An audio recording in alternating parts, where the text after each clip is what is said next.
میں نے اپنے والد ماجد قدس اللہ تعالیٰ سرہ کو دیکھا، حضرت مولانا مفتی محمد شفیع صاحب رحمۃ اللہ علیہ، ساری زندگی الحمدللہ 34 سال ان کی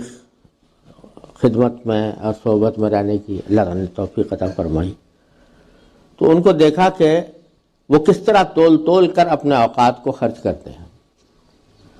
تو ایک مرتبہ وہ فرمانے لگے ہم سے، اپنی اولاد سے فرمانے لگے کہ ہے تو بات کچھ شرم کی سی، لیکن تمہاری فائدے کے لیے کہتا ہوں کہ مجھے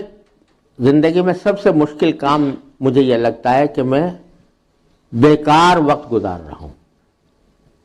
کوئی کام اس میں نہ ہو، اس سب سے مشکل کام مجھے یہ لگتا ہے۔ یہاں تک کہ جب میں بیت الخلاء میں جاتا ہوں تو بیت الخلاء میں بیٹھ کر بظاہر کوئی اور کام نہیں ہو سکتا، یہاں تک کہ ذکر نہیں ہو سکتا زبان سے، دل سے تو ہو سکتا ہے لیکن زبان سے نہیں ہو سکتا، ہاتھ پاؤں سے کوئی ایسا کام نہیں ہو سکتا کہ جو مفید ہو۔ تو میں اس وقت کو بھی اس طرح استعمال کرتا ہوں کہ جو لوٹا رکھا ہوتا ہے اس لوٹے کو دھو لیتا ہوں اور سوچتا ہوں کہ یہ وقت چلو اس کام میں لگ جائے کہ لوٹا دھل جائے اور آنے والوں کے لیے اس کو فائدہ مند ہو جائے، آنے والوں کو اس سے کراہت پیدا نہ ہو، اس میں گزارتا ہوں۔ تو ایک ایک لمحہ اللہ تبارک و تعالیٰ کے، یہ بھی اللہ تعالیٰ کی رضا کا کام ہے۔ آدمی اگر اس نیت کے ساتھ یہ کام کرے کہ بھئی میرے بعد آنے والے کو راحت ملے، تو ایک مسلمان کو اپنے کسی ساتھی کو راحت پہنچانا یہ بذات خود ایک ثواب کا کام ہے۔ اللہ اکبر۔ پھر یاد آیا کہ ایک مرتبہ ایسا ہوا کہ حضرت والد صاحب قدس اللہ تعالیٰ، پہلے زمانے میں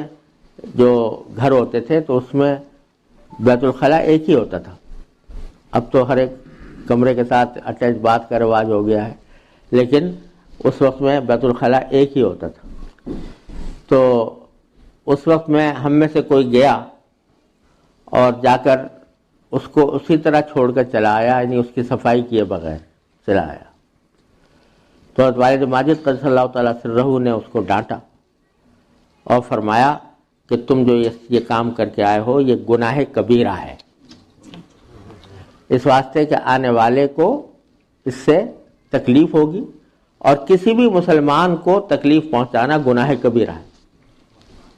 تو یہ تم معمولی بات نہ سمجھو کہ یہ ایک محض ایک ناشائستہ حرکت ہے، یہ ڈیسنٹ طریقہ نہیں ہے،